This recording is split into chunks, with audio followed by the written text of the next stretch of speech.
your limits. Welcome to Beyond the Brink, the show that explores global events that are pushing people to their limits and driving them to the brink of change. Welcome to the show. My name is Christy, and I'm here with Melissa, who is co-hosting the program and producing the show in the background. And we're excited about today's program. Now, if you're watching on YouTube or Rumble, would you do us a favor, subscribe to the channel and give it a like so that the algorithms recognize that and will allow more people to see our programs. And for you listening that on the radio, you can find our previous shows on vitabroadcastnetwork.com. You can hear us on Spotify, audio.com, iHeartRadio, Podbean. You can find us on Twitter, Facebook, and well, we're all over the place. Let's put it that way. At Vita Broadcast, and that's at Vita Broadcast. There's so many there that I just can't list them all. I know. So here's a couple things going on here with today's content. We recently received a Substack article from Pepe Lives Matter, and you may know who Pepe Lives Matter is.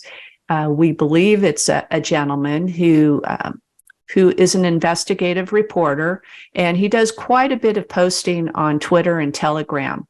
Well, he thought that this material that he's shared with us, that we're going to be sharing with you today, was important enough to take it off of Twitter and put it on a Substack so that his work would be preserved in the event that it would be taken down in the future.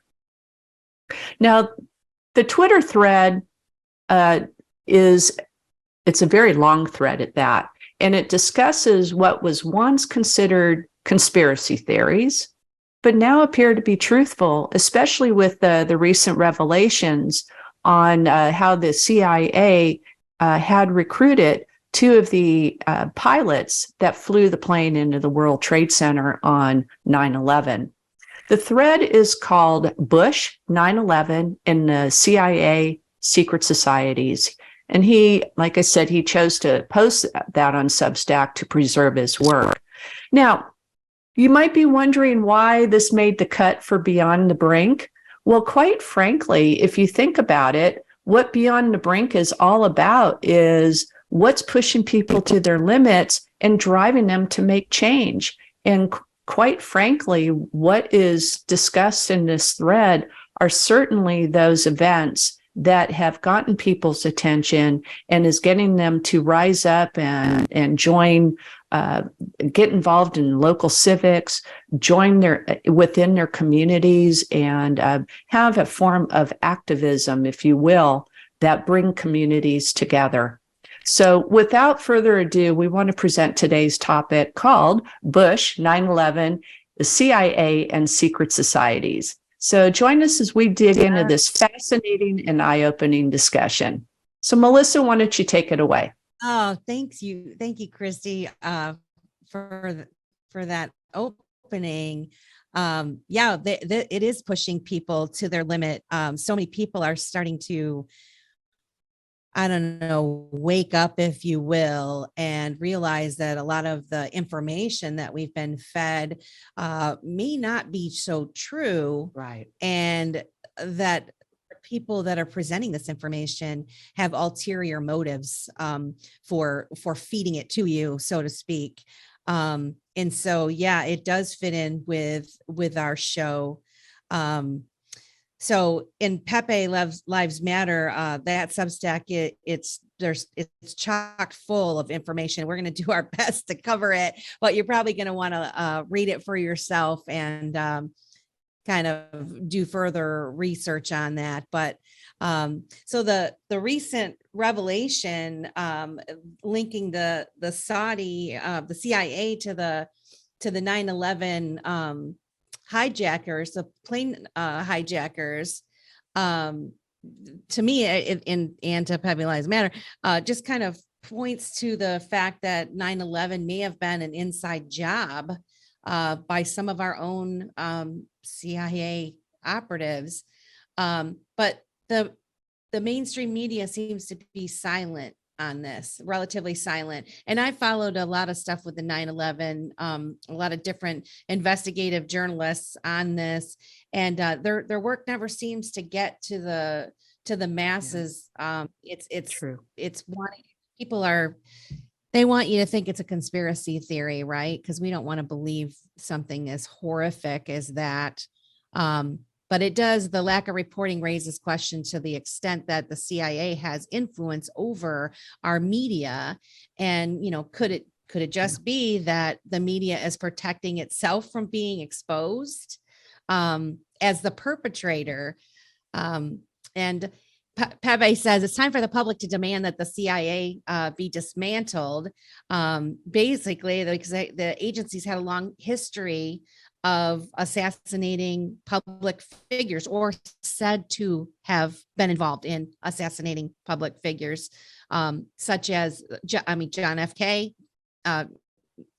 Martin Luther King, Robert Kennedy, John Lennon, are some of the people that there's the conspiracy theories. They say that the CIA was involved. But another thing is the CIA, it's a plague upon our society, and that is controlled by what they call the deep state, or the hidden figures that we don't know who they are. Because we should be asking, who is controlling the CIA, and then this is where it ties into Bush. George Bush. Was the Bush administration, and is he the deep state? Is he part of the deep state? If you think back, who was the head of the CIA, and had a son that was also openly admitting to being part of a member of a secret society. Right. That's Bush's. So, and then talking about these secret societies, if you ask the question, why are so many of our political leaders members of these secret societies? There seems like there's quite a few of them, aren't there? It really, there is a lot of them. I mean, most people don't really realize it. Like they don't talk about it. But when you start to dive into these things, you're like, oh, that guy too, that person too. Wow, this is very interesting. They're all connected. And the same people who allowed and covered up 9/11 are part of the secret society. And we're going to play some clips. So this is a clip coming up for those of you listening on the radio. It's regarding to Bush and John Kerry talking about the skull and bones. And they make light of it, but it's not very funny if you ask me. But so let's take a listen to them responding to the question if they're part of this quote unquote secret society. Let's get here.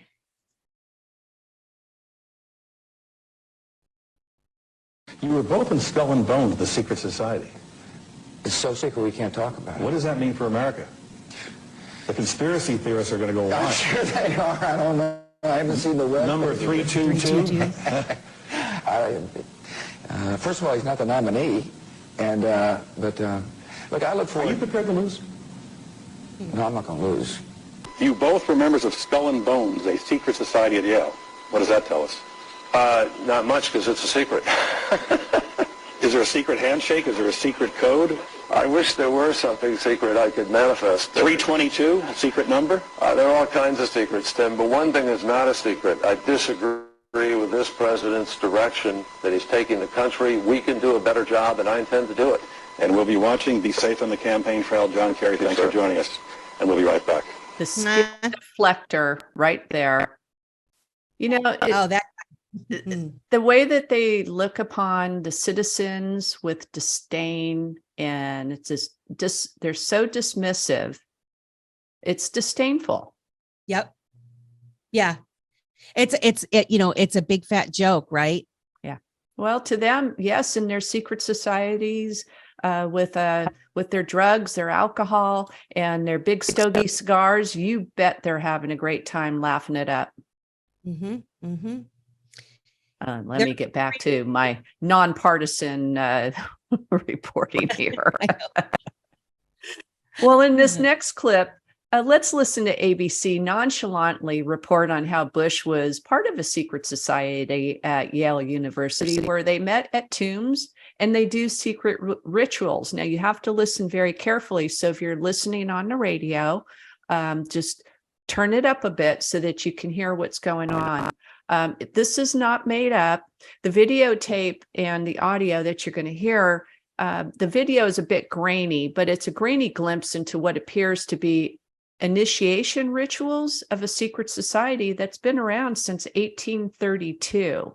So weird, Nearly what is too. it, 200 years or so, just about.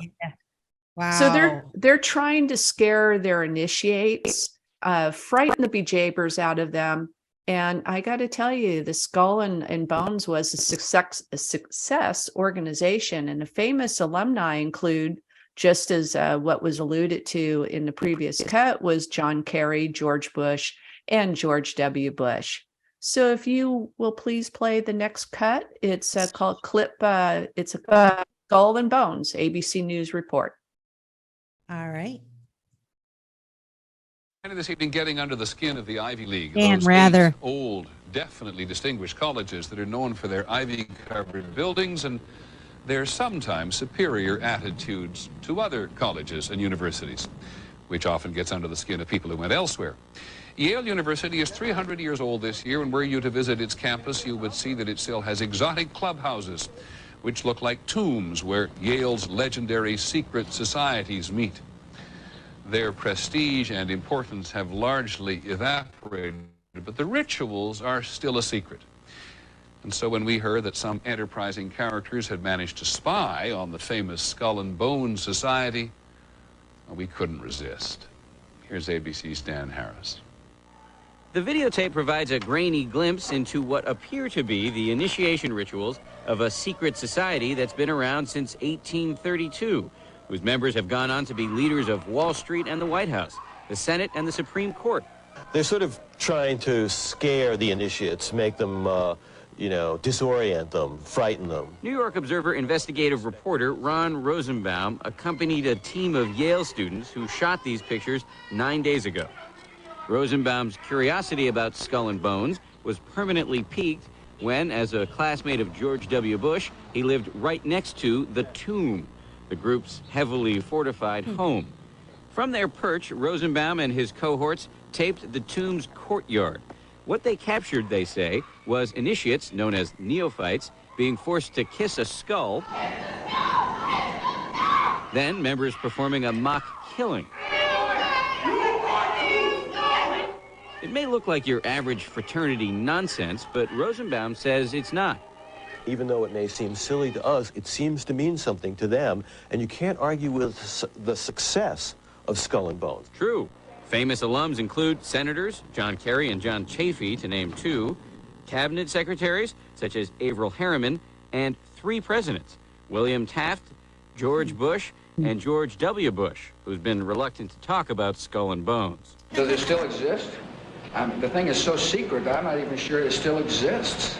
In recent years, by many accounts, the on-campus influence and allure of Skull and Bones has waned dramatically, and there is no proof that the rituals recently caught on videotape are the same ones performed by the current president. Still, Rosenbaum says the tape is a valuable artifact, an extremely rare view into the secret society that groomed the American ruling class for generations. Dan Harris, ABC News. Well, let's hope. Oh, I'm sorry, Melissa. Go ahead, please. No, I was just going to say, Dan Harris, we need more Dan Harrises, Well, absolutely. And like it was alluded to in the video, this may just be nonsensical college behavior, what happens in the fraternities. And it may just be more than that. But taking a look at that video, I think you can ponder that one way or another. But the other thing I wanted to correct myself on, I didn't get my math very well. Dan Rather was talking about 300-year-old organization or secret society, and I had mentioned about 200 years. So if you go back that much time, there's a good possibility this stuff really was going on, because much of that has been tampered down now because so many people are aware of this ridiculous behavior and want it stopped. So if it still continues, it probably is in the shadows. It's so weird, just watching that. Yeah. First of all, it's creepy. Okay. It's creepy for sure. And this is my personal opinion, but my thought goes to, what kind of person wants to join any kind of a society or group or whatever that wants to terrify you? That like this is part of your initiation into the group, right? I mean, that says something about someone, because you start doing that to me, I'm out. I'm like, I don't want to be associated with anything to do with evil or killing or, whatever. So it's just very weird. The other thing, I don't know who this Rosenbaum man was, but I'm definitely going to look into him more, because I bet you he has even more nuggets on this type of information. And then the fact that they were known as neophytes, I think it said. Right. I want to break that word down later, because I'm like, what is a neophyte? I don't exactly know. But in any event, I guess what I'm trying to say is the mentality of someone that would be in these groups, if you're going to go through hell to join it, there must be something that you feel you're going to gain from it, right? Something that's going to, I don't know, there's got to be notoriety, some sort of notoriety. Yes. Yes. And so, like we're getting this next part here because we know that the Bushes were in this secret society. Okay. It doesn't seem like, you think they wouldn't be involved in any kind of cult-like activities. That to me seems kind of like a cult-like activity. And even Mrs. Bush, the Bush Senior's wife, former First Lady Barbara Bush, she kept a fetus in the jar. And she only showed it to people she trusted. And this was raised in George Jr.'s book. For some reason, he put that in his book. And I don't know, I think it's very weird that you would keep the fetus. I can understand. And how is that even legal? I don't know. It's very odd. And if you listen, I don't exactly know who Barbara says put the fetus in the jar. Yeah, that was a little tough to hear. Yeah, it was really weird. So, but I'm going to share this. Hey, Melissa, before you share that, I just want to say something about sororities and fraternities. Isn't it interesting that they usually happen on university campuses? Great place for indoctrinating thought.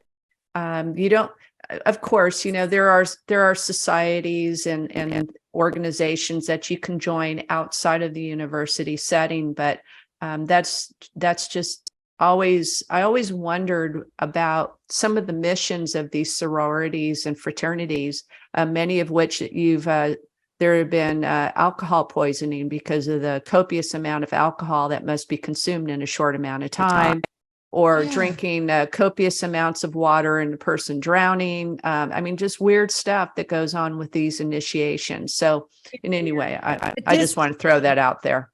But it's sadistic. It's bullying. It's just very odd. Right. And what you're exactly right. What does that?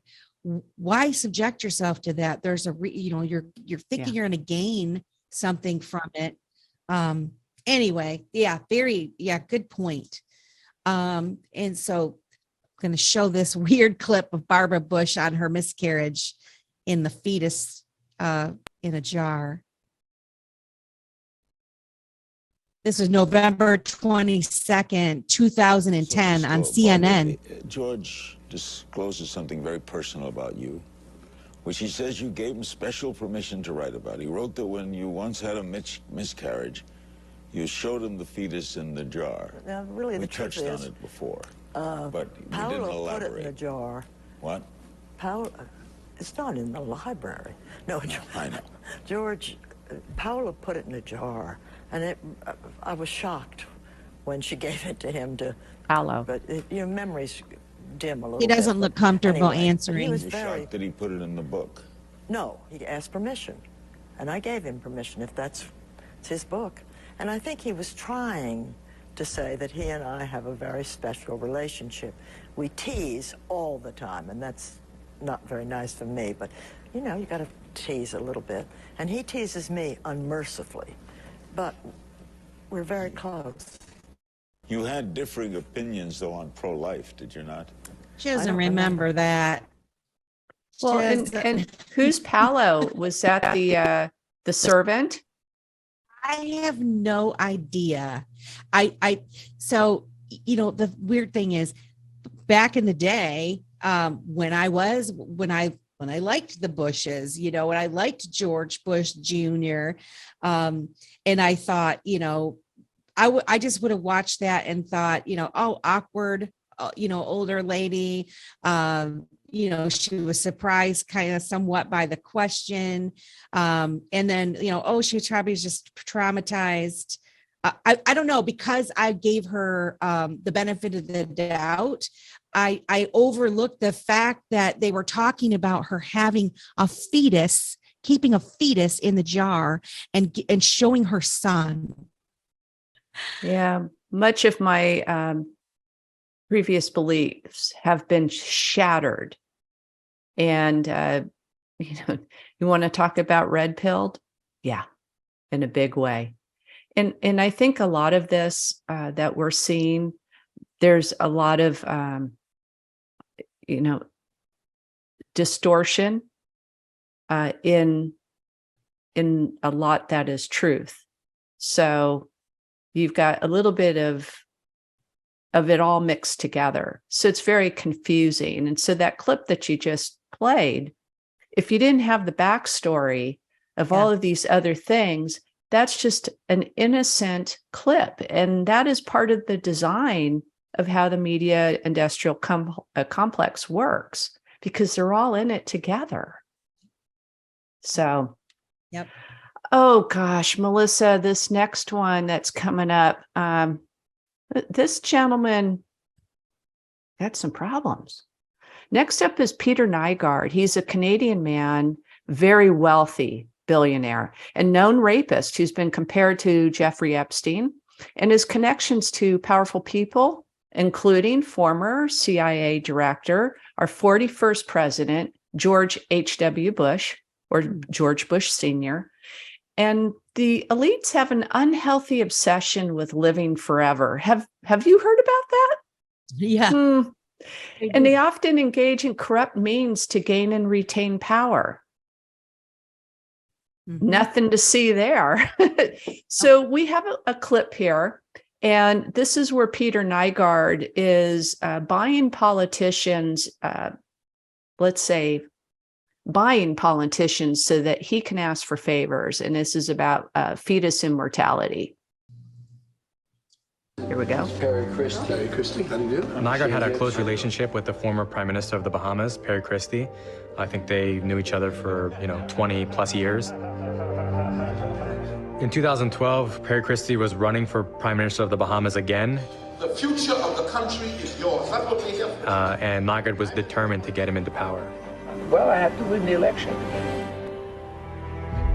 Peter wanted a particular party to win that particular election. So he phoned me up and asked me how many of my girlfriends or family I think I could get to vote for that particular party. He would give me money, and to pay them, he was paying, I think, up to $200 or more a vote. Wow. 2012. Nygaard's office in New York City. And Nygaard was having a victory party of the Prime Minister winning. Look at the girls that are with him. Want to take pride Look at the age. and credit for placing me in that position.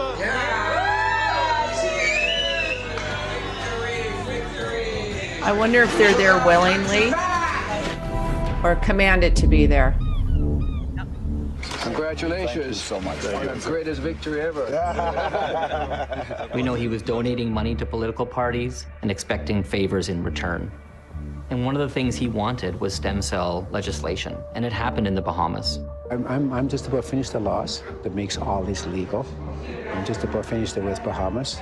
You know, I put the last government into place. I spent some $5 million putting him into place.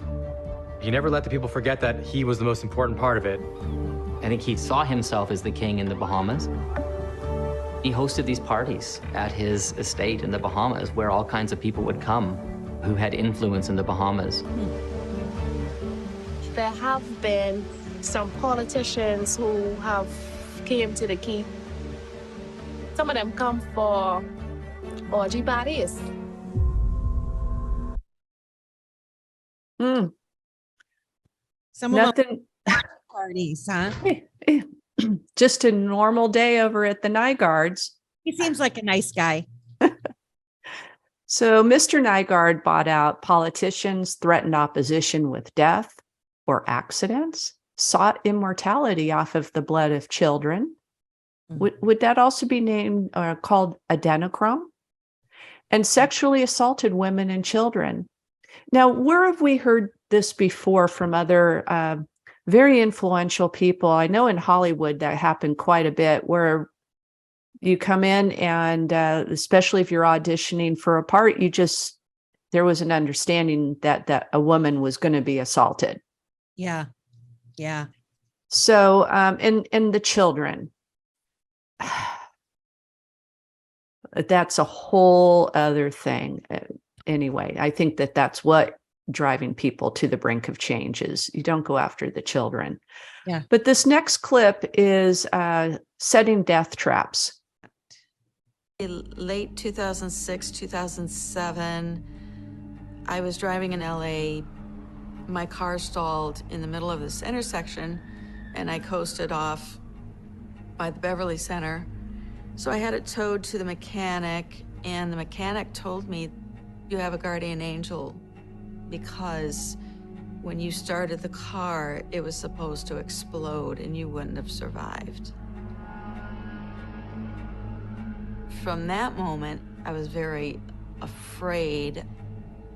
You just had to remain calm, try not to know too much, because knowledge is deadly with him. My car was firebombed by persons who later saw affidavits that they were employed by Mr. Nygaard to shut me up. Interesting. So he retreated to an island in the Bahamas where he felt that he can act with impunity. And his favorite guest was George Bush Sr., as Oprah gleefully alludes to in this next video.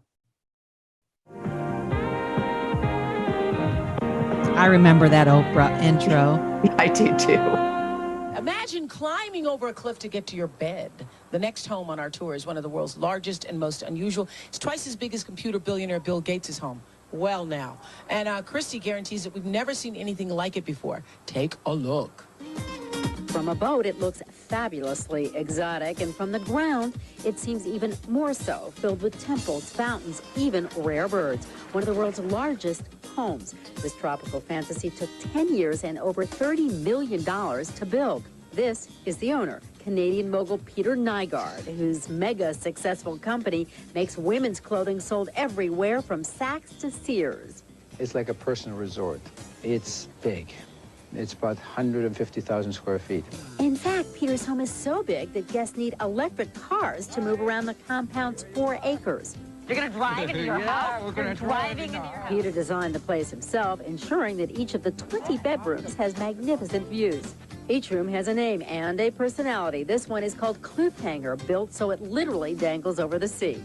Come on, this is truly Robinson Crusoe. Oh my gosh. Watch how it rocks. This is the ultimate waterbed. Yeah. Peter says he built his home to go back to nature, and so he used native materials everywhere, from this shell sink to this wooden tub. Naturally, Peter entertains constantly here, making sure his guests enjoy every luxury from indoor-outdoor pools to full-size tennis courts. Visitors include Sean Connery, Michael Jackson, and his favorite, George Bush. Peter says his greatest pleasure now is improving his fantasy home. 150,000 square feet. That is a lot. Can I tell you, he loves spending money, and the next thing he's going to do is build a huge lagoon that you dive into, swim to a cave, and you'll find a disco and a wet bar. Is that cool or what? I just said to Christy, I am not living large enough, I reckon. Thank you so much, Christy. Thanks for having me. Thank you so much. Yeah. So the thing is that we've lifted these people up so much. Right. You know, we made them into celebrities. It's pretty sickening. Nygaard wasn't concerned with being caught. He bought the media silence, to anyone that opposed him or his victims, he bought them off too. And when you control the media, when you have that kind of money, I mean, look at the way the one gal was gushing over being there. You can control, you can eliminate your opposers. Here's a clip. When we were contacted by one of the 3 women who filed complaints with the Human Rights Commission here about sexual harassment while they were working at Nygaard, it was very obviously something that the Free Press had to look into.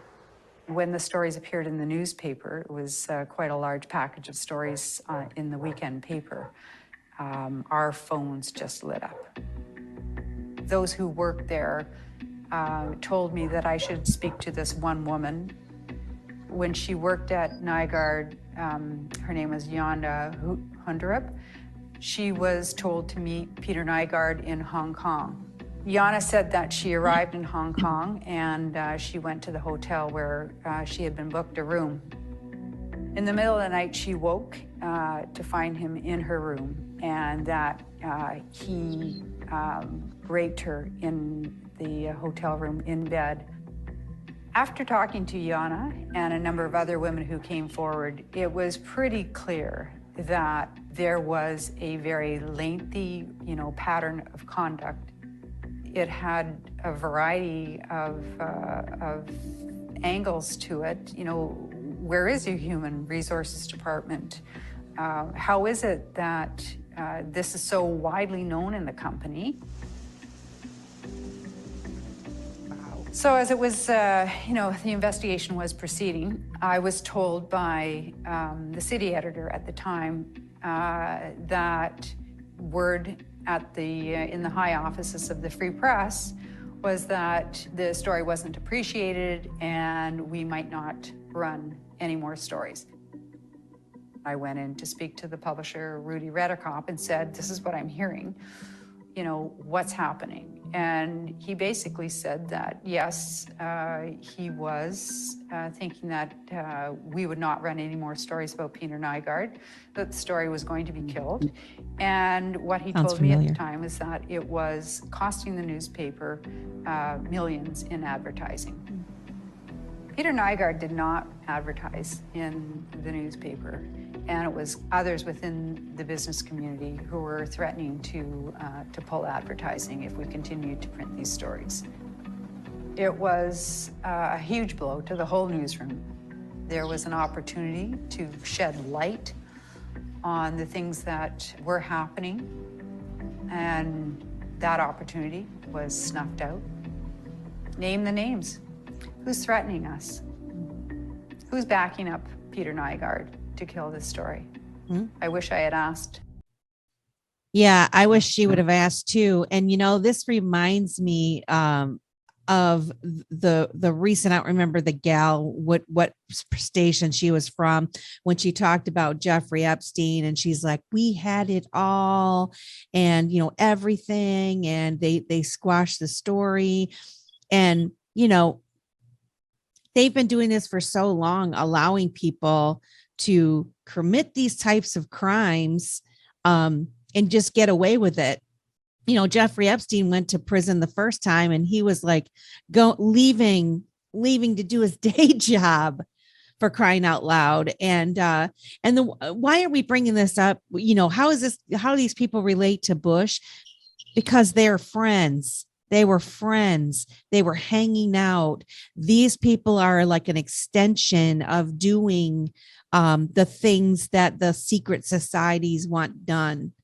And well, so, Melissa, don't you hang out with your pedophile, murderous friends? I mean, yeah, you know, he seems like a nice guy, you know. Oh gosh, he's gonna invite me to the island or whatever. This Nygaard guy, you know, not only did he harm a bunch of women and take advantage of a country, you know, he's mentally ill. Yeah, and he is. He is a perfect example of these players that we say where they have this money, they donate to the politicians, and then they expect favors from those politicians.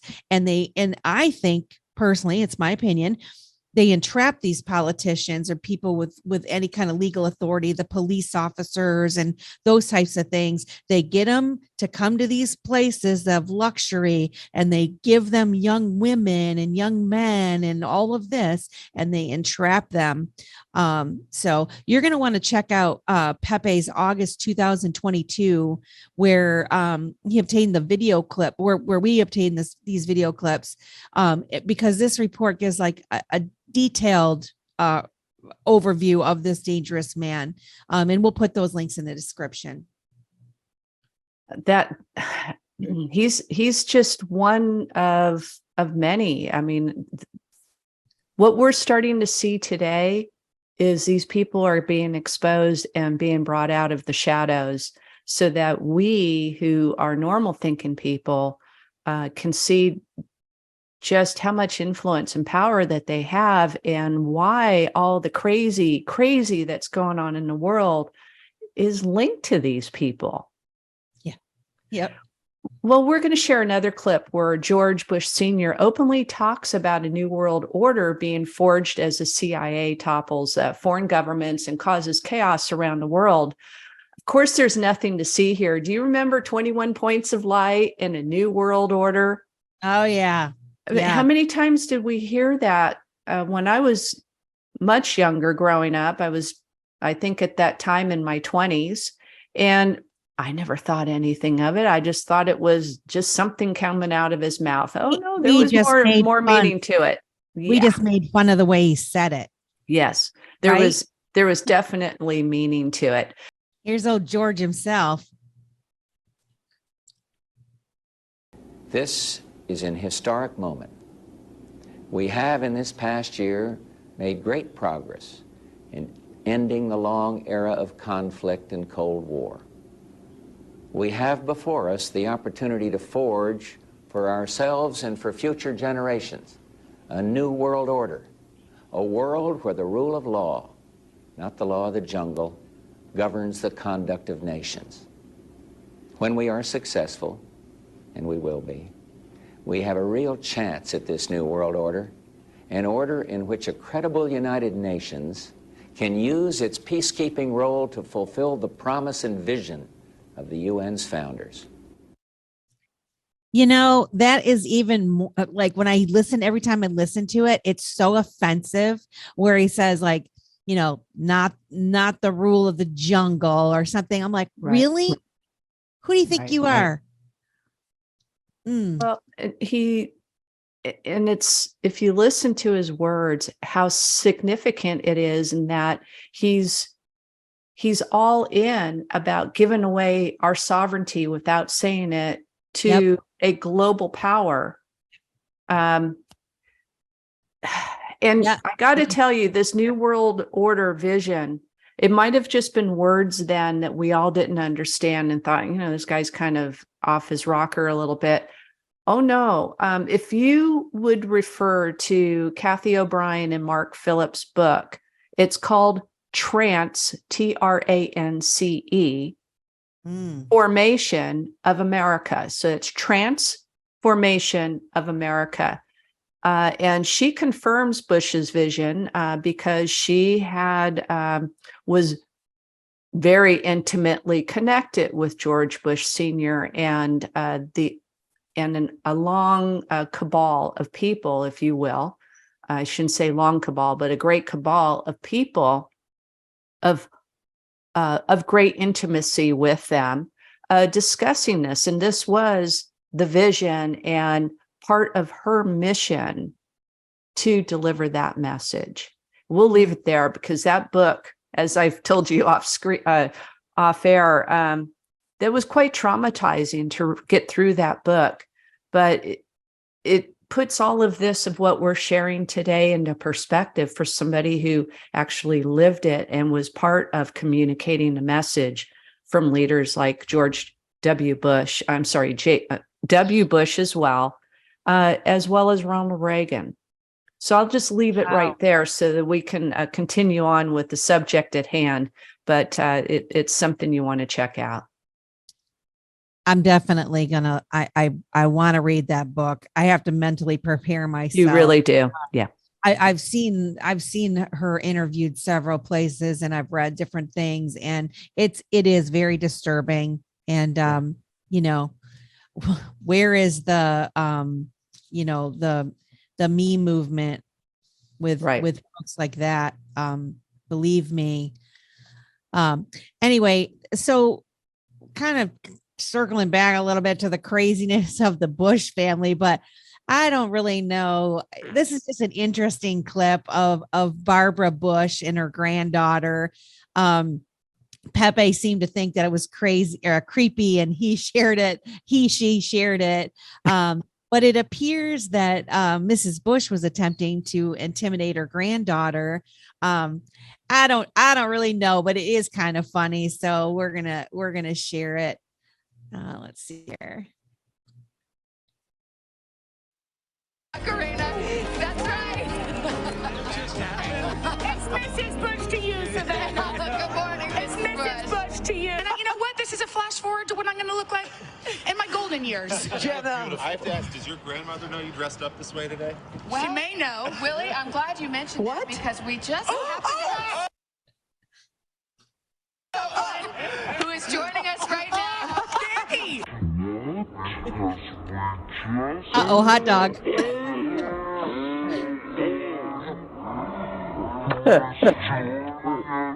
I would say she was a bit stunned. A little bit surprised. Grandma's like, I'm watching you.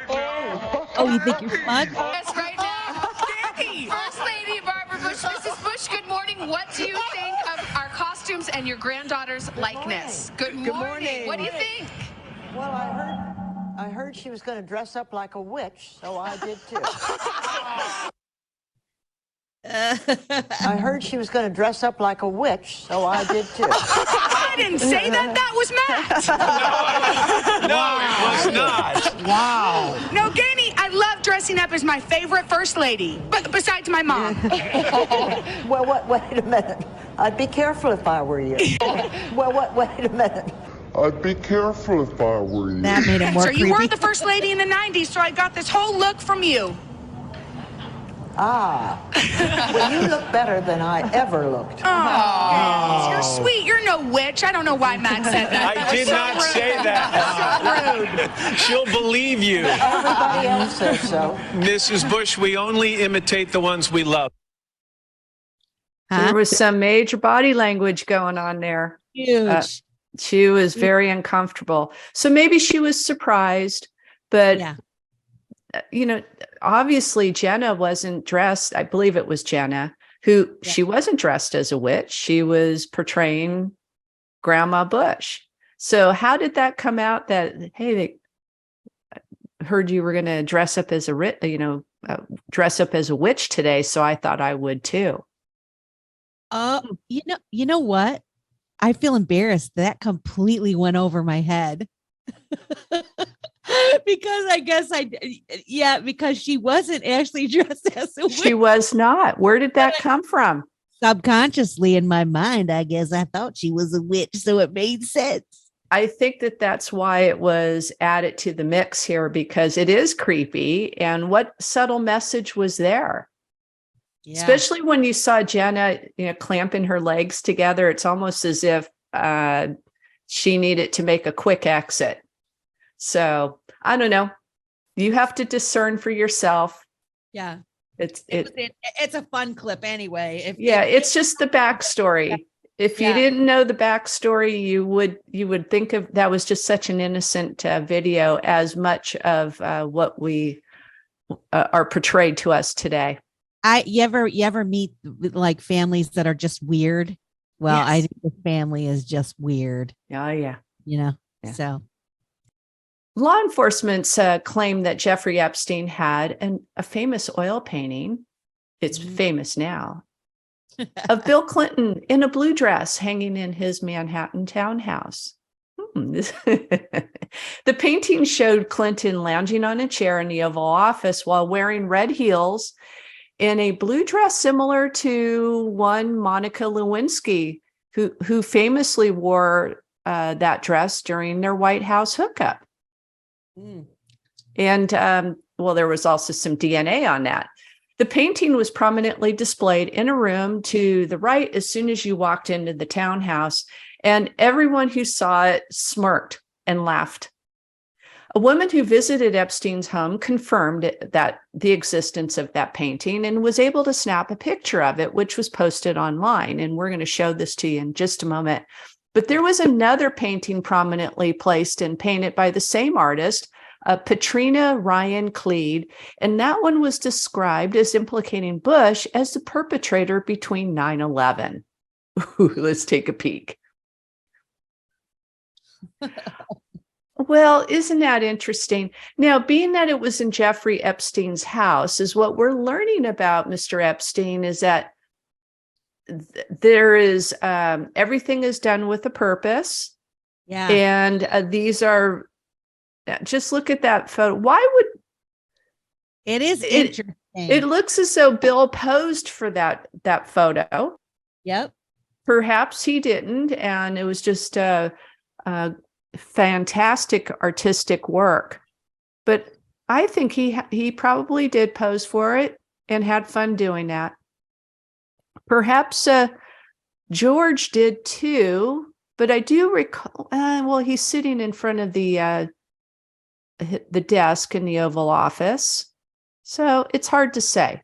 But that's also a great image with a powerful message. It's wild. It's wild. I mean, some of the stuff you could chalk off to, Richie's having fun. I mean, we all do Richie Rich having fun and making a mockery. One could say, Bill Clinton making a mockery of the situation because it was such an uncomfortable thing, or Bush making an uncomfortable thing with the airplane. Why though? Why in bad taste as well. It's not funny. Sorry for my language, but so I don't know. There's to me, it's more than that.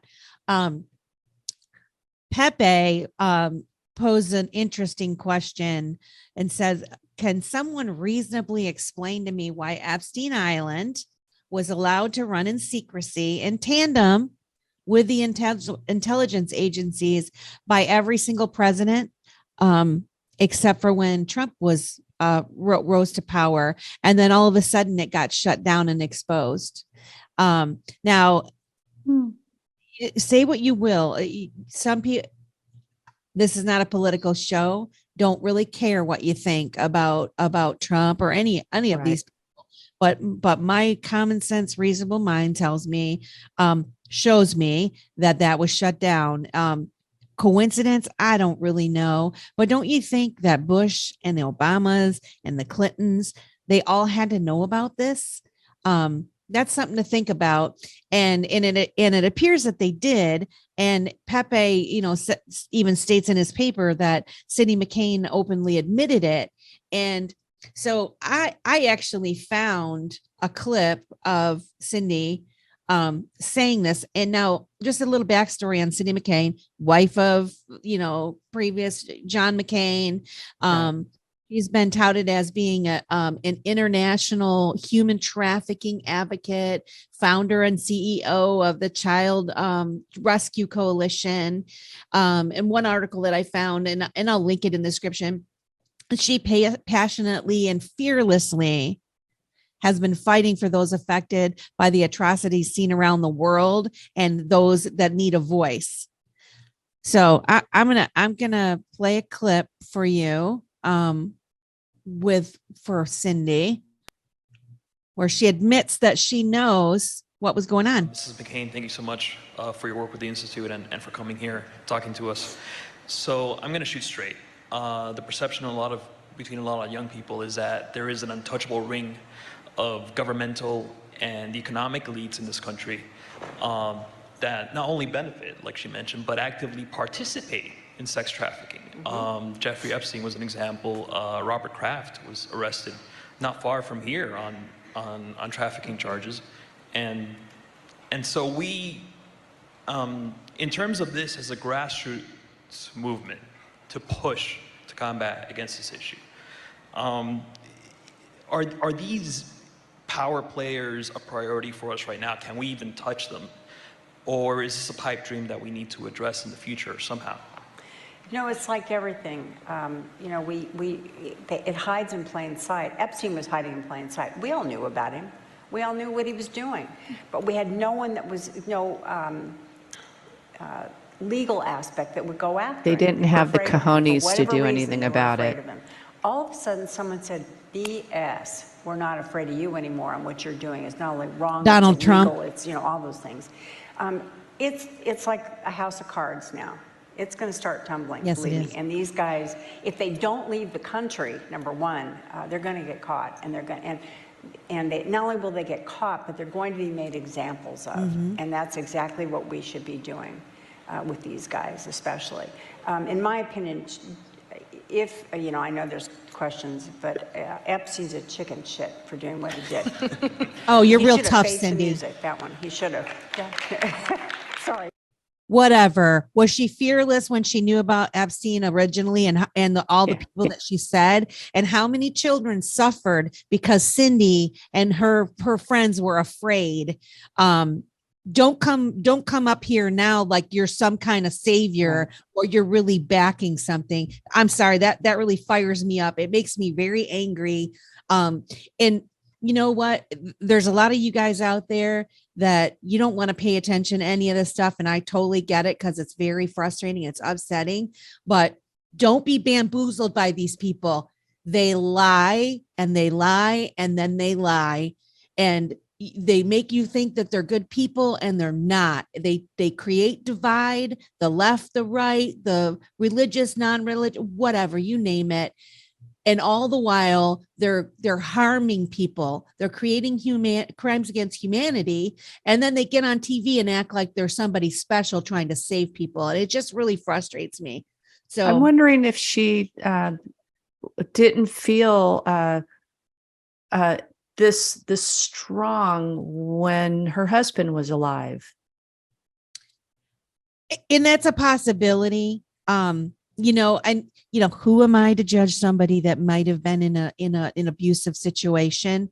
I'm not so sure that's the case. I'm not so sure either, but I do think he let things go underneath the carpet and just turned his back to it. No name. I just wanted to share one quick picture of Epstein Island. Someday I would like to share. I have a plethora of videos and pictures of Epstein Island from somebody that was researching it. And it was right around when Trump became president, and pretty interesting stuff. I don't know really why they decided to catch him then. Other than somebody gave him a green light, you know. So I don't know. Can you see that? Let's see. There we go. There is. And if you notice this particular thing, that was the background in Ellen's show. I'm just going to put that out there. It's just kind of weird to me. But anyway. It is. Well, can you put up the next image that you have of Miss Lady Gaga? Oh yeah, this is just weird. Yeah. And so take a look at this. What do you think's going on here? Now, why is Lady Gaga presented as a figure of power behind each of these presidents? Is it symbolic of something? I mean, just take a look at that. Are you looking at a globalist regime centered around evil? Our entire life, America has been waging wars and toppling governments. We were infiltrated by evil, and they gave us an illusion of choice. Yeah. Look at that. Yeah. Yep. Now, we have a very short clip, but look at it carefully. Maybe we'll have to see if we may have to play it twice. I think we'll get it done once, but look at this and the exchanges she has with this other person, and see if there's some sort of symbolism. It's Helen Mirren who's in this clip with her. Oh, thank you. Okay. I didn't know who it was, but yeah. So let's see. It's and real before quick. we go there, just to know that Lady Gaga is a spirit cooker, and check it out for yourself. We did. It's clearly written about. It's even in a wiki. Yeah. Yeah. This is no joke. So let's see. They always talk about symbolism. Let's see what this, who knows what this means.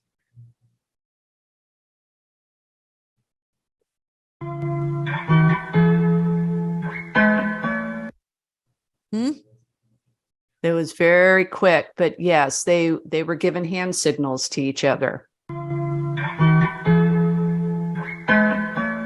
Yeah, so I don't know what the heck that was. I watched it several times last night, and I'm like, I don't know what she's doing, but it's something weird. And that was just recently, because did you see the man in the background? He had a mask on. Oh, yes. Yep. Yeah. Yeah. Very interesting. Yeah. So did you know that Milton Klein, a New York psychologist and expert hypnotist, was a former CIA consultant? And he claimed that he could create a patsy in 3 months and an assassin in 6 months. And yet people still dismiss this as a conspiracy theory. Oh, you have not seen some things?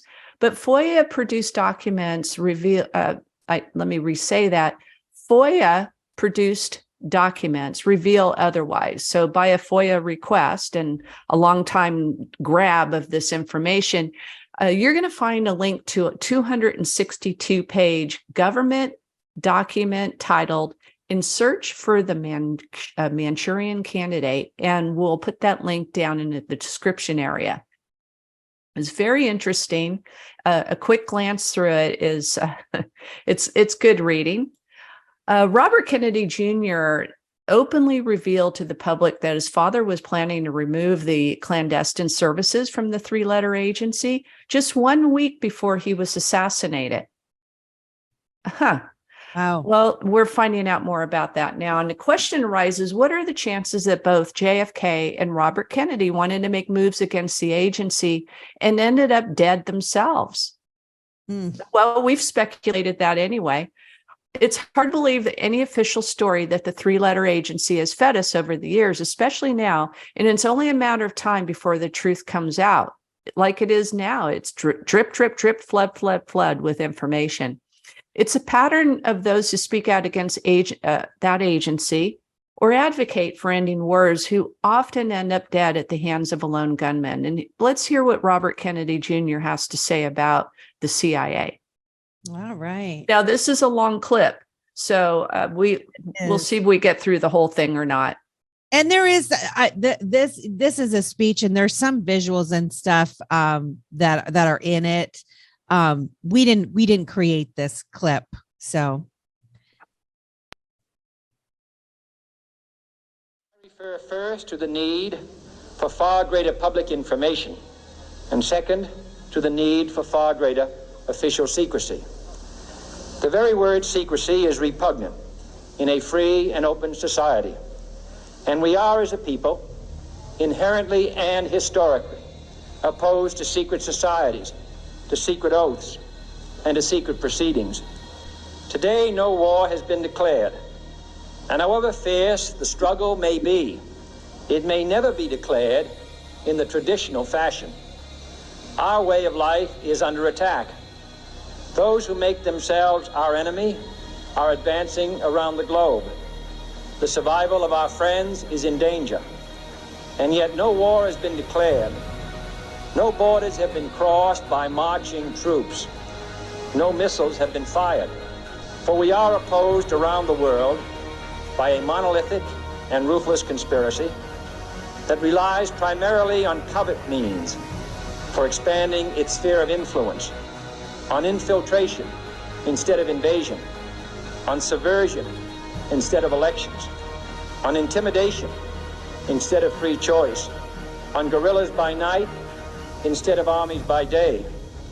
It is a system which has conscripted vast human and material resources into the building of a tightly knit, highly efficient machine that combines military, diplomatic, intelligence, economic, scientific, and political operations. Its preparations are concealed, not published. Its mistakes are buried, not headlined. Its dissenters are silenced, not praised. No expenditure is questioned, no rumor is printed, no secret is revealed. That gives me tears. that is a powerful speech. And if you listen to what he says, really listen to it. You know, even sometimes with the music and stuff, the music and the visuals, I think can distract people. I think I'd like to rip that and just put it as just audio on our radio station, so people can really just listen to words that he says, because he's so dead on, so right. And it's so important for people to hear those words and understand what he's saying. Gosh, we're coming up on some time here. In 1975, the CIA admitted that they had agents embedded within our mainstream media. And, you know, maybe that's why the pundits refused to report on the Saudi 9/11 CIA recruits, because they don't dare throw one another underneath the bus, you know? Right. Unfortunately, we're coming up to the end of the hour for our radio show, folks. And what we're going to end up having to do here is we're going to continue on with this broadcast. And for those who are on the radio, come on over to vitabroadcastnetwork.com and you'll find us a link to the YouTube or Rumble channel, and you'll be able to see the rest of this or hear the rest of this broadcast. There's quite a bit left to go. And yes, we appreciate you being here. Thank you for joining us on the Vita Broadcast Network, and we'll see you next time. And for those who are going to stay with us, just keep watching. Keep watching. So that's awesome. So this is a cut from congressional hearings from back in that time.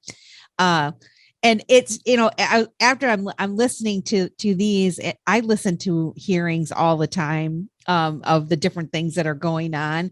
And it's like, she really does. I really do. I'm that nerd that listens to this stuff all day long. I'll be watching something and it's like 279 of us watching it out of the thousands and millions of people in the world. Melissa is one of 279 people watching a hearing. Okay. But so let's see. I wanted to share that this is from a congressional hearing where they're asking him about whether or not they have CIA agents embedded. Do you have any people being paid by the CIA who are contributing to a major circulation American journal? We do have people who submit pieces to American journals. Do you have any people paid by the CIA who are working for television networks? This, I think, gets into the kind of getting into the details, Mr. Chairman, that I'd like to get into in executive session. At CBS, we had been contacted by the CIA. As a matter of fact, by the time I became the head of the whole News and Public Affairs operation in 1954, the ships had been established, and I was told about them and asked if I'd carry on with them. Do you have any people being paid by the CIA who are contributing to the national news services, AP and UPI? Well, again, I think we're getting into the kind of detail, Mr. Chairman, that I'd prefer to handle in executive session. Senator, do you think that you named the news organizations in your final report? That remains to be decided. I think it was entirely in order for our correspondents at that time to make use of CIA agent chiefs of station and other members of the executive staff of CIA as sources of information which were useful in their assessments of world conditions. Would you say that continues today?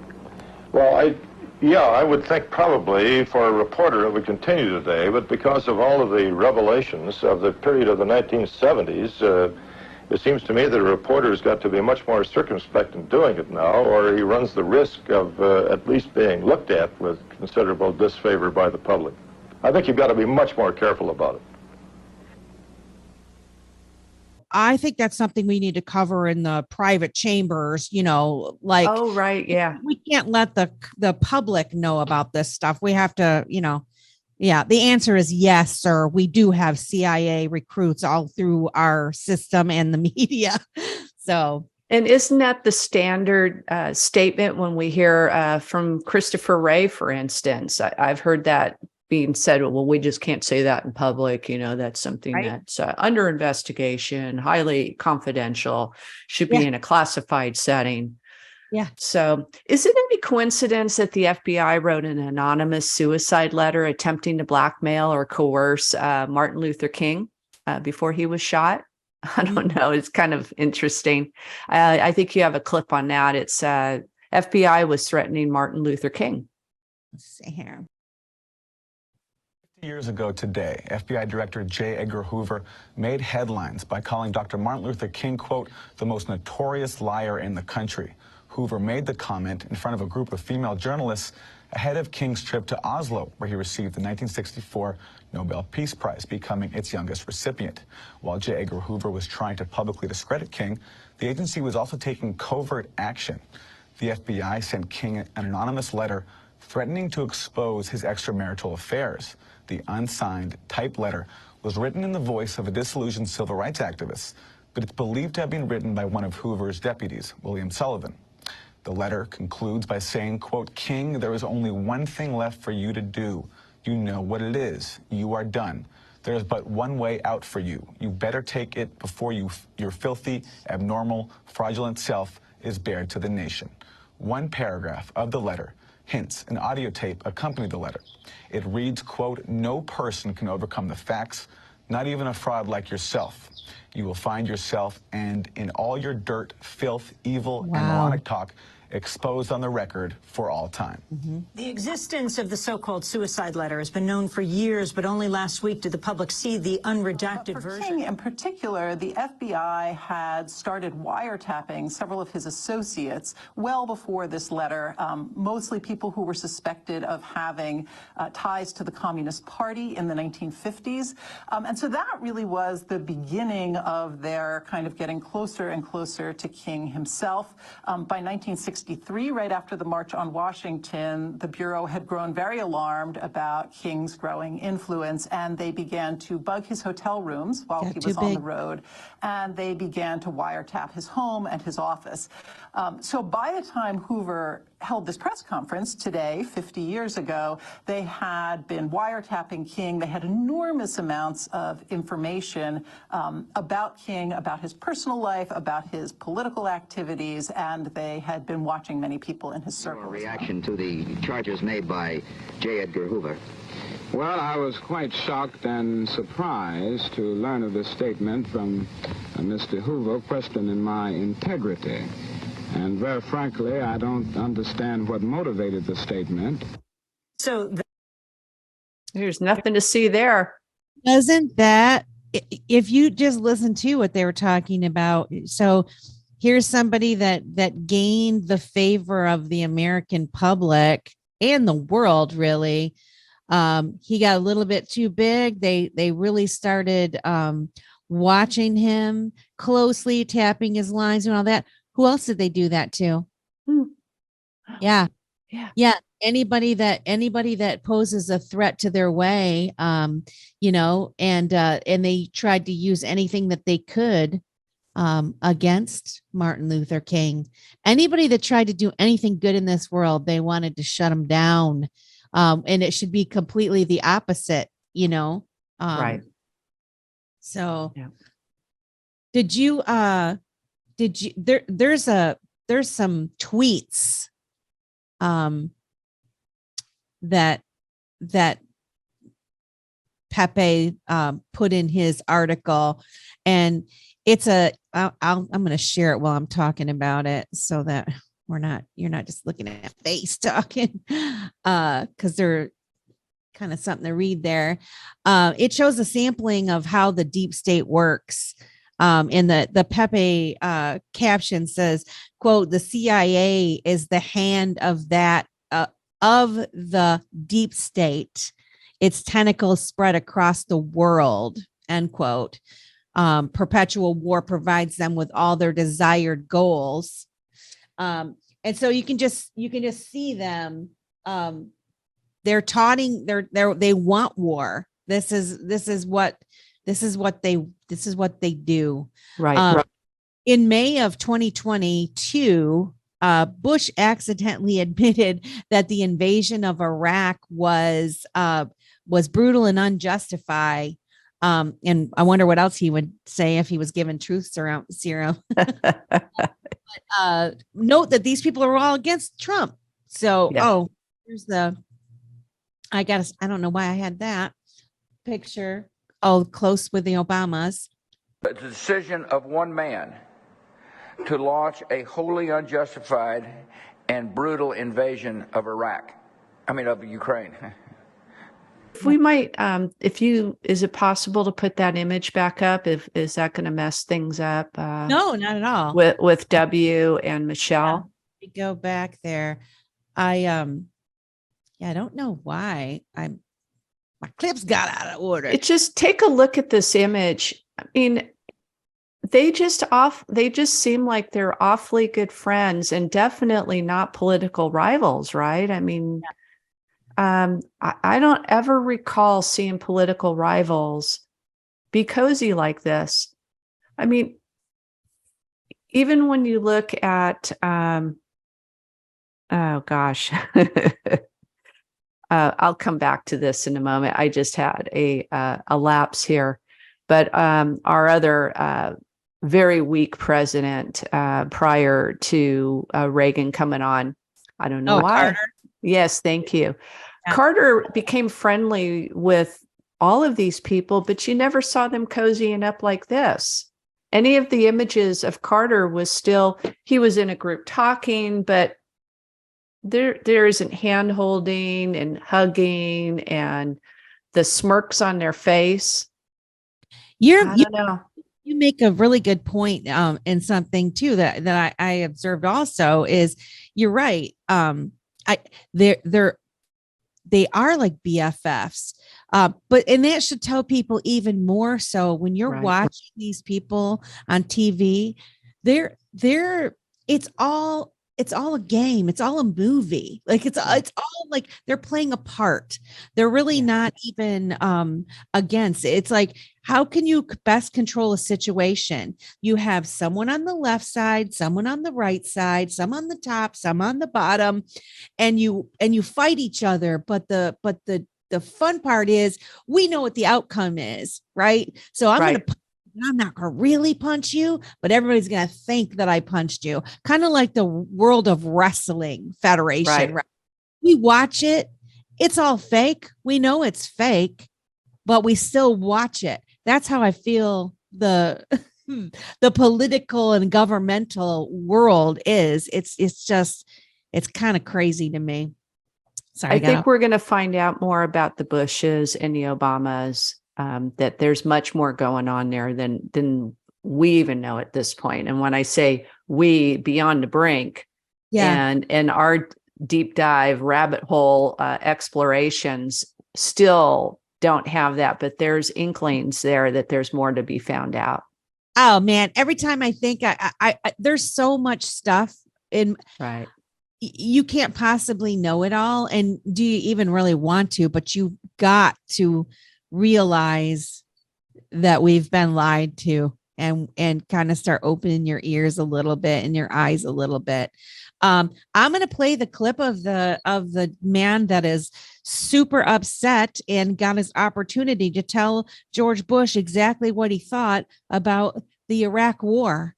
Yeah, great. And let's see. Of course, some of the people think, oh, this guy's like buddy buddy, but no, he's pissed, and this is how he was able to talk to. Mr. Bush, when are you going to apologize for the million Iraqis that are dead because you lied? You lied about weapons of mass destruction. You lied about connections to 9/11. You lied about Iraq being a threat. You sent me to Iraq. You sent me to Iraq in 2003. My friends are dead. He went to Iraq. You killed people. You lied. You lied about WMD. A million Iraqis are dead because you lied. My friends are dead because you lied. You need to apologize. Apologize. Apologize. Oh, that breaks my heart. Do you remember what you were doing on 9/11? I do, actually. I do too. We were glued to the TV all day long, watching all that was unfolding in New York City and around the world, and learning about the Pentagon, and come to find out. And then later on, as the news stories continued on, Colin Powell coming out and saying, well, we have this satellite imagery, and it appears that this is WMD and that it's getting moved around. And next thing you know, we're going to war. There was some scuttlebutt at the time that it was revenge, again, because of it was to avenge his father. Right. Yeah. So who knows? But yeah, the warmongering. I admit back then, and I wasn't paying as much of attention, and 9/11 was a very uniting yes thing. It was. And I went to see the towers in New York City, and I mean, it was just devastating. The whole thing was devastating, and I really thought that I bought into Bush Jr. building back up our military because Clinton had depleted it. And, I didn't know anything about the industrial military complex and things like that back then. I was younger. I didn't really understand it, but I understand it now. And what I can see just from a silent, no longer observer on the sides is the only time that for someone like Trump, okay, people said Trump was going to be a warmonger. Oh, don't give him the code thing or whatever. But if you really followed him without looking at what the media was putting in your mind, I wasn't a Trump fan at all. Actually, right. To be honest, I didn't watch a show that I don't give a crap. Right. But if you followed him, you know that he was anything but a warmonger. And in his 4 years, he seemed to try to bring peace around the world. Like, I watched it happen, and it made me like confused that the media wasn't showcasing some of these like monumental things that were going on in the world. And I'm like, why is that? Why is the only time that they didn't attack him was when they had the slightest inkling that he was going to go to war? Right. And I almost feel like he played a little trick with them where he started to act like he was going to go to war. And I can't exactly remember. I think maybe that was Syria or something. We're really trying to get him to go to war. And And then he didn't. But there for half a second, they were all on board with them for like a day or two, and then they were done. And I'm just like, that is, if that doesn't even tell you that there's CIA and undercover folks embedded within our media and stuff, because I don't believe that there are most of the population or the people that would be doing an important job like media would be for war, for killing people. Like that man said, you know, thousands and thousands of people died because you lied, Mr. Bush. Right. Sorry. Ew, Well, those reporters that are entrenched in war, they speak different language than the rest of those who are just paid to read off of a teleprompter. Yeah.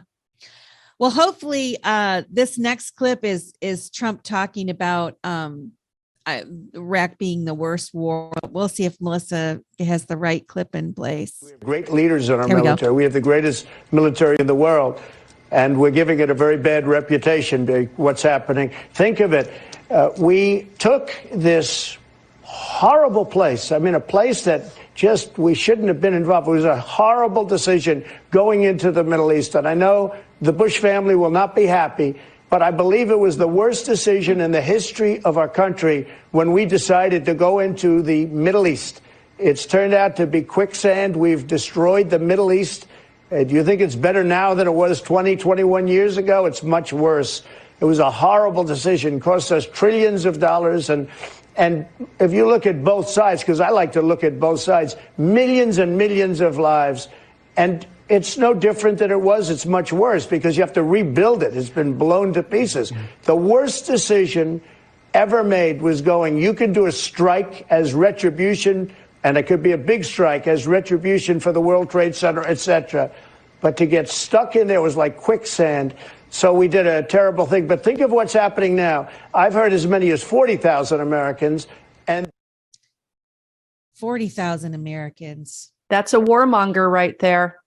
He sure doesn't speak like it. Yep. Yep. Yeah. But they, you know, what's really disappointing to me in this whole thing over the past several years is how easily people are manipulated based on some schmo that they see on television telling them something is true, and then not really looking into it for themselves deeper. You know, just look into stuff. That's all. I mean, so good. There's no good or right side, right? Right. So many are messed up. Well, this next one's going to be interesting, and got a question for you. Why did $2.3 trillion go missing from the Pentagon the day before 9/11? Was it an oversight? Yeah, Was it just somebody made an accounting error and it just got lost? But there hasn't been any reports stating that the money had been found, which normally would be the case because there are mistakes made. That was a big mistake. But let's roll this next clip and hear what Donald Rumsfeld had to say.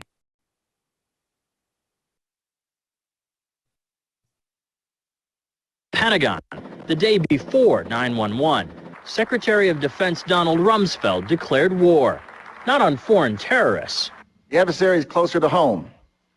It's the Pentagon bureaucracy. He said money wasted by the military poses a serious threat. In fact, it could be said that it's a matter of life and death. Rumsfeld promised change, but the next day, the world changed. And in the rush to fund the war on terrorism, the war on waste seems to have been forgotten. What a coincidence. My 03 budget calls for more than $48 billion in new defense spending. More money for the Pentagon when its own auditors admit the military cannot account for 25% of what it already spends. According to some estimates, we cannot track $2.3 trillion in transactions. 2.3 trillion with a T. That's $8,000 for every man, woman, and child in America. To understand how the Pentagon can lose track of trillions, consider the case of one military accountant who tried to find out what happened to a mere $300 million. We know it's gone, but we don't know what they spent it on. Jim Minery, a former Marine turned whistleblower, is risking his job by speaking out for the first time about the millions he noticed were missing from one defense agency's balance sheets. Minery tried to follow the money trail, even crisscrossing the country looking for records. The director looked at me and he says, "Why do you care about this stuff?" It took me aback, you know. My supervisor asked me why I care about doing a good job. So he was reassigned and says officials then covered up the problem by just writing it off. They got to cover it up. That's where the corruption comes in. They've got to cover up the fact that they can't do the job. The Pentagon's Inspector General partially substantiated several of Minery's allegations, but could not prove officials tried to manipulate the financial statements. 20 years ago, Pentagon employee Franklin C. Spinney made headlines exposing what he calls the accounting games. He's still there, and although he does not speak for the Pentagon, he believes the problem has gotten worse. Those numbers are pie in the sky. The books are cooked routinely year after year after year. Retired Vice Admiral Jack Shanahan commanded the Navy's Second Fleet the first time Donald Rumsfeld served as Defense Secretary. With good financial oversight, we could find $48 billion in loose change in that building without having to hit the taxpayers. In the 2.5 minutes since this report began, the Pentagon has spent nearly $2 million, and it may never know where 25% of those tax dollars went. Jeez. In Los Angeles, I'm Vince Gonzalez for Eye on America. We need you, Vince Gonzalez. Yeah. A couple of major tidbits that came out of that for me. So there, $48 billion was just a drop in the bucket now. Yep. In 2001, that was a significant amount of money. So we can talk about how much our dollar has devalued since then. The $2.3 trillion is half of our current U.S. revenues, tax revenues right now. The debt that they were talking about was $8,000 for every man, woman, and child, whereas our current debt is $96,000 for every man, woman, and child. Mm-hmm. It's interesting what 22 years difference will make, and put that in, do some math behind that. That's an extraordinary amount of inflation. It's gross negligence is what it is. It's just pilfering the coffers of the United States and the rest of the world, because we're not the only country that's been pilfered. Do you know who Larry Silverstein is? Well, sounds familiar. Well, he was the owner of Building 7 in the World Trade Center. And he admitted that the collapse of that building looked like a controlled demolition, just as Donald Trump had said, and many others who were in that industry, and they, especially in New York, they saw controlled demolitions all the time. San Francisco, any large city, you see these skyscrapers coming down, and ironically, no damage to the adjoining buildings. So it leaves one to wonder what really happened at the World Trade Center on 9/11. And we have a short clip about that as well. Let's hope Melissa's got it. Let's see here.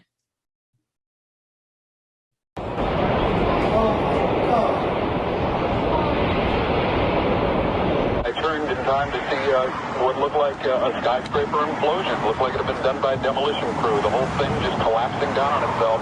For the third time today, it's reminiscent of those pictures we've all seen too much on television before, when a building was deliberately destroyed by well-placed dynamite to knock it down.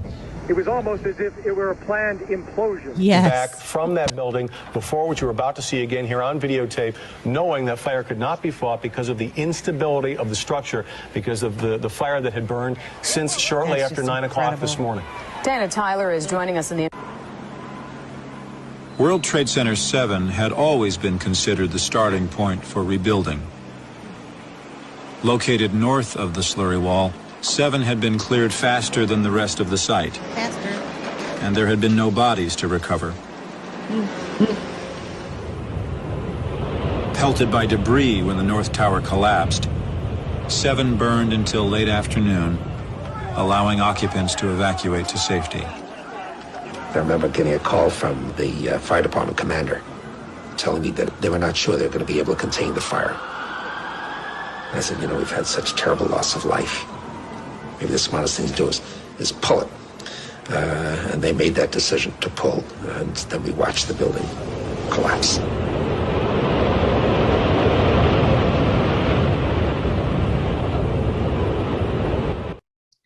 You know, I can't even watch things like that without getting emotional. Every time I see it, it just makes me so angry when I think that didn't have to happen and people didn't have to die, and that someone, you know, did that on purpose. It's sickening, and I'm damn mad about it. And I think it's easier to think of it as some boogeyman or someone from another country came and did this to us, right? And I don't think that's the case. You have the boogeyman part right. Yeah. So yeah, it's just ugh. Well, yeah, you have to think about structures and a little history on the World Trade Center buildings and how hardened they were, even to withstand a jet airliner hitting the building. Exactly. Because those buildings were in air traffic routes to main airports. That was part of the engineering process. So I'm just going to leave it there. You just have to think these things through. And when you have a second look, just like that video, it hopefully will conjure up some questions from information you've heard over the last 22 years. Yeah. Kind of shifting a little, kind of staying on the same topic. But so Trump knew, I think, that, you know, there was this revelation that came out about the CIA's connection to the Saudi Arabia and the 9/11 terrorist attack, and it suggested that they were much more involved than anyone imagined. And remember when I think it was like after it happened, Bush's he let some Saudis out, like the traffic control, everything was, you know, grounded and whatnot, but for some reason they were able to leave just fine.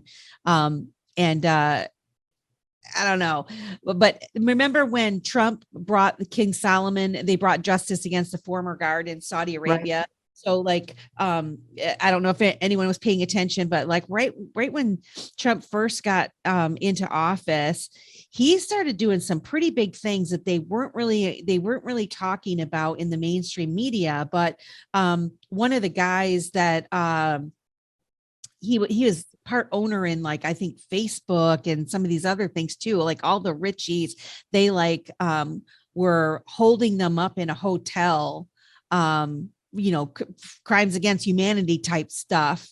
And anyway, Trump had said he had gotten to the bottom of it when he was at a golf tournament in Saudi Arabia. But I'm going to play a clip that's going to show, you know, where he's thinking that that Saudi Arabia, they were connected. Let's see here.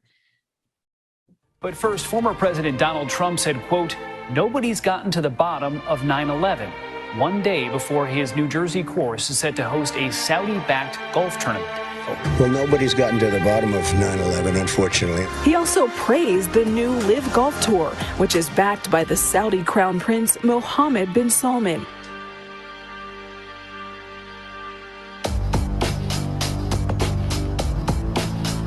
This was a big deal when he went to Saudi Arabia. Right. People don't understand the significance. Big deal. That was a big deal right there. Yeah.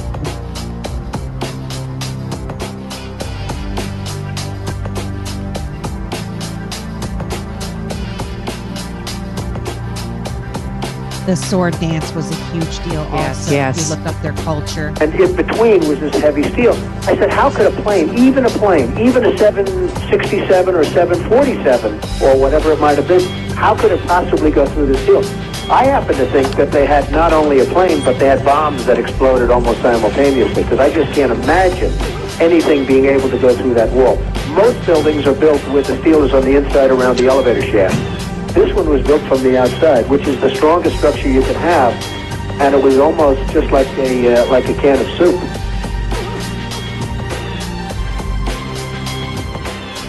There's the imagery. Mm-hmm. Well, the out, and as you recall, the Saudis rolled out that red carpet for President Trump. And as I said, that the sword dance was very significant. Yeah. So, and Trump defeated, ISIS, and the massive purge occurred in Saudi Arabia. So that he approves of, and you think that's a coincidence that all of this stuff is happening at the same time? I don't think so. What do you think?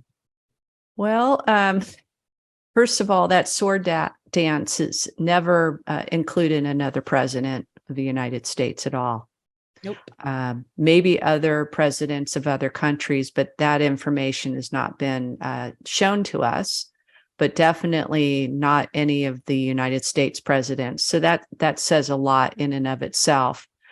And I do believe that when Trump got in the office, I believe that going back to the petrodollar and including Saudi Arabia in part of all of that, in the trade of the petrodollar back in 1971, I believe that Saudi Arabia was shackled and to cooperate with our country with whatever was going to happen. And so when Trump got into office, those shackles came off. He set them free. Yes, he did. Now, just recently in the news, we learned that 9/11 hijackers were three-letter agency recruits. And there was a thread that went viral on Twitter. And can you put that thread up? It was posted by Kanako the Great. It was amazing. I think it had like 1.6 million impressions. It just in a short amount of time. I don't know how much is out there now. Trying to find it. I don't think I have it in my. That's fine. And we could just move on with it. Maybe we can find the link and put it into the description. But consider the fact that the hijackers were recruited by our country. If you would go back 22 years ago, they had the makeup of those pilots and what countries of origins they were from. That's what we knew. And we did know that there were, I believe, 2 pilots from Saudi Arabia. Ironically, I believe that they did some training right in my local area. That was some interesting information to hear about. But why was Bush thanking the Saudi crown prince here in this next cut? Is it for cooperation in 9/11? Yeah. Who knows?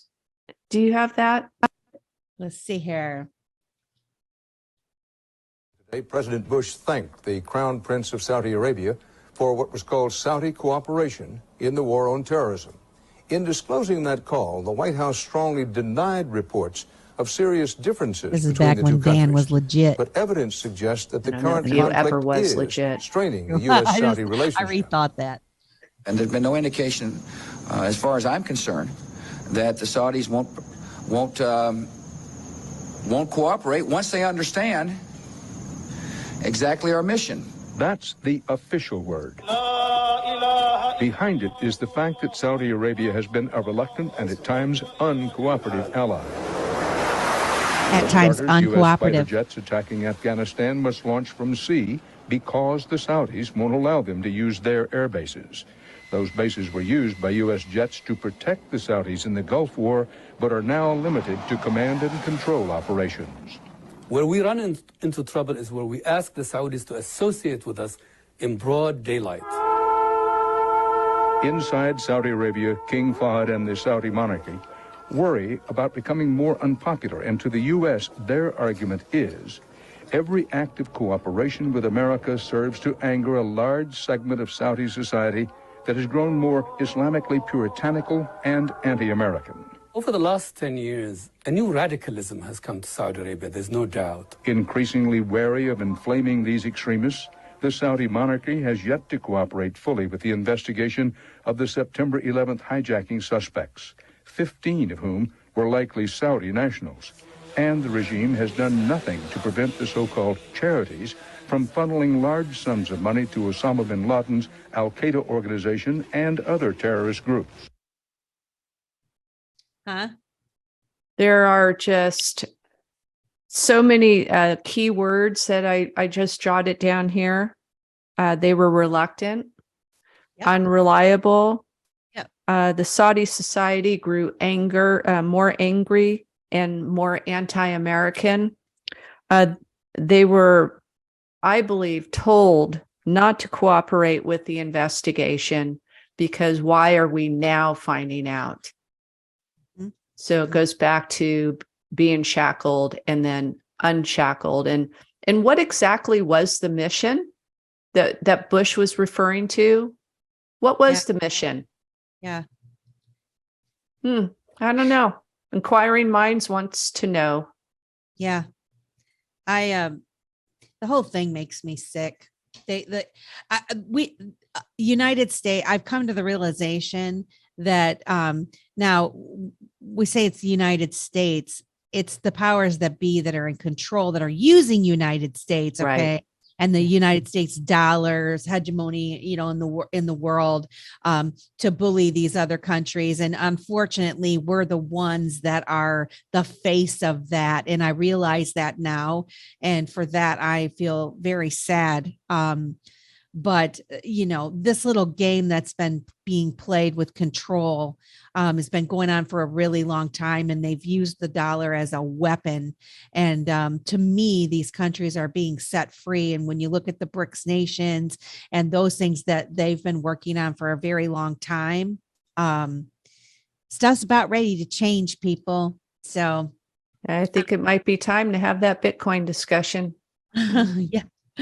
Do you remember when Bill Cooper, I don't know if anybody knows Bill Cooper, but he essentially predicted 9/11, and he saw through the event that before it even happened, and he subsequently was killed not long after. Surprise. Yeah, but we found a clip. Pepe found the clip. Have to reference that this was a wonderful thread that they put together, but I'm gonna share that clip now. It is a little bit of a longer clip, and I will warn you that Bill is a little bit on the hot side. He's a little pissed. So let's see. And rightfully so. Believe what you have been seeing on CNN today, ladies and gentlemen? Can you believe it? Supposedly, a CNN reporter found Osama bin Laden, took a television camera crew with him, went into Osama bin Laden's hideout. Hey, what's up? You want some tea? Interviewed him and his top leadership. You see, because the largest intelligence apparatus in the world, with the biggest budget in the history of the world, has been looking for Osama bin Laden for years and years and years and can't find him. CNN found him. The FBI also, under the leadership of Louis Freeh, has been looking for Osama bin Laden for years and years and years and years and years and many years and can't find him. Now, that tells us two things. Either everyone in the intelligence community and all of the intelligence agencies of the United States government are blithering idiots and incompetent fools, including the entire apparatus of the FBI and all of their personnel, or they're lying to us. They're not looking for him at all. And the second is the truth. You see, the CIA created Osama bin Laden.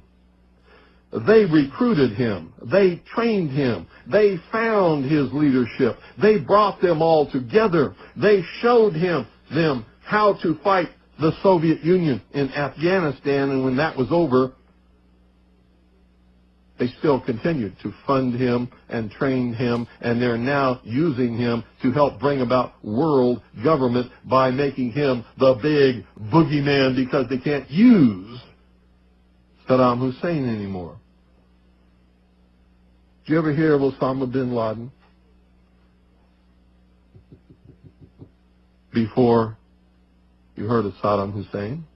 Nope. When did you start hearing of Osama bin Laden? It was after Saddam Hussein and Iraq were supposedly neutralized in the Gulf War because they needed a new boogeyman. Yep. But they're not looking for Osama bin Laden, because I'm telling you right now, if I were the head of the Central Intelligence Agency, within 2 weeks I would have him dead or in custody without fail. Without fail. Eyes in the sky. If I had those assets and that money, he would be mine. I would own his terrorist ass within 2 weeks without fail. Without fail.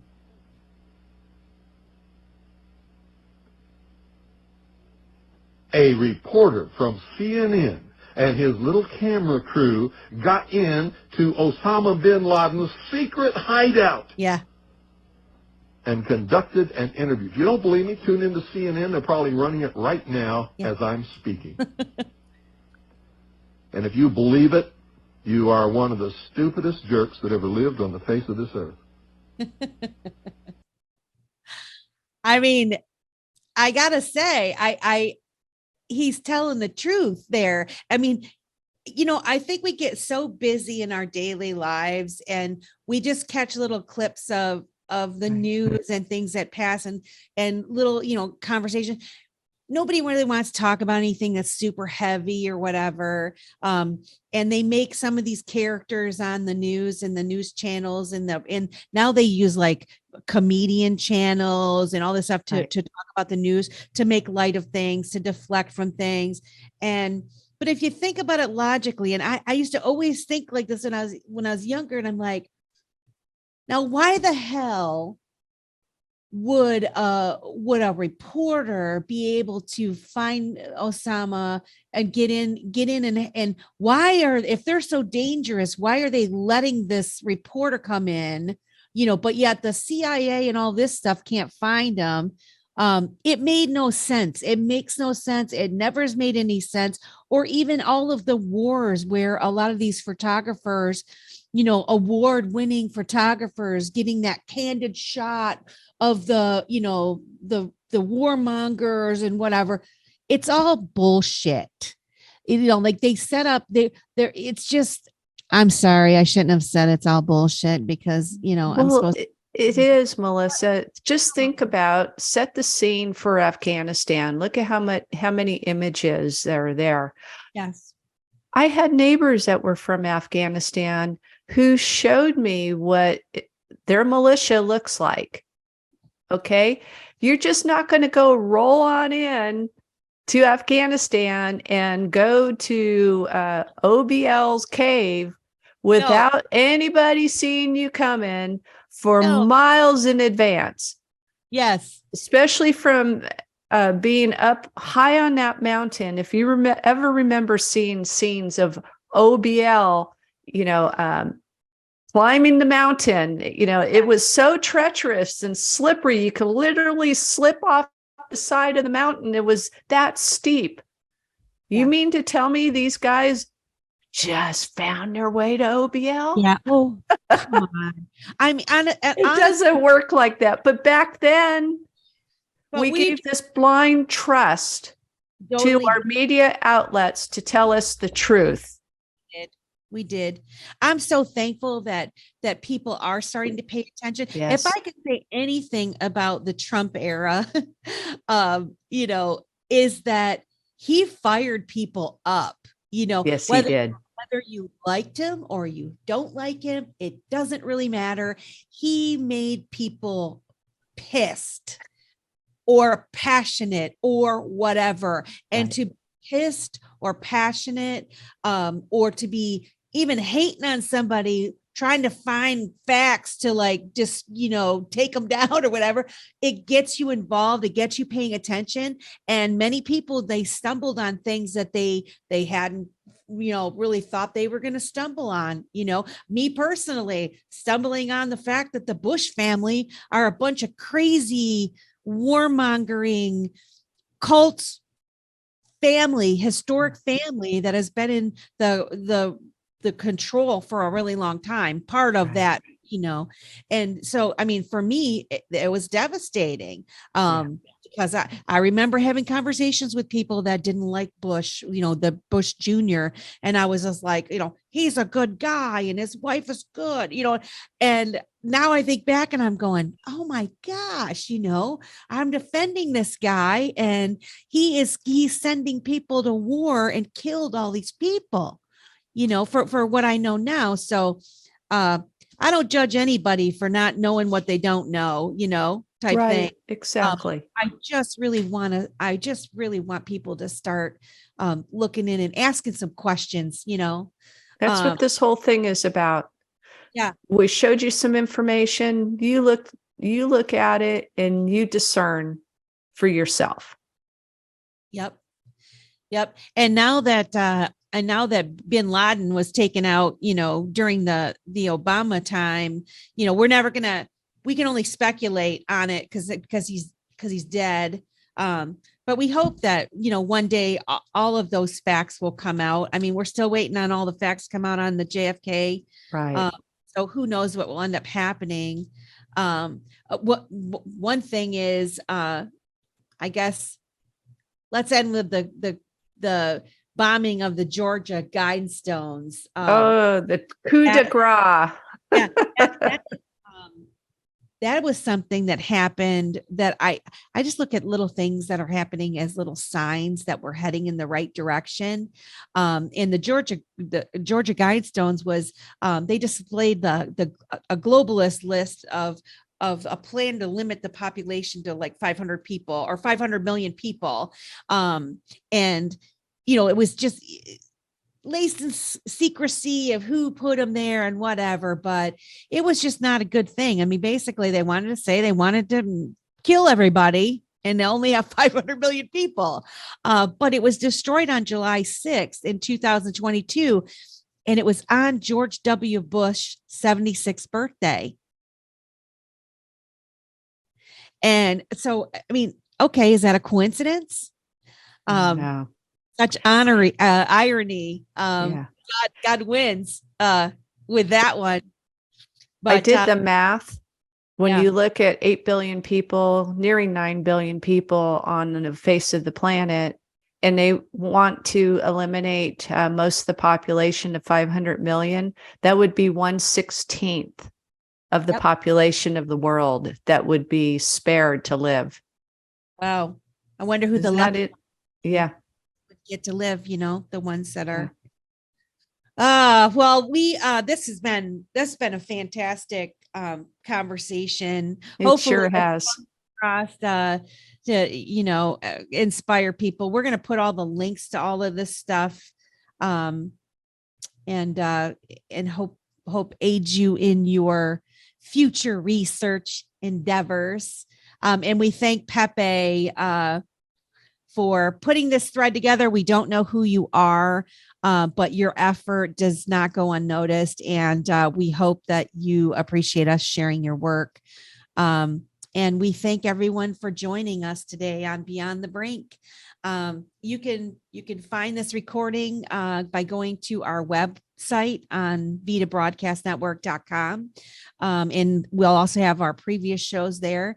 And you can also find us on our YouTube, Rumble channels. And we're also on Twitter and Facebook, all at the handle @VitaBroadcast. So with that, we hope you all have a good week and we will see you next time. Goodbye.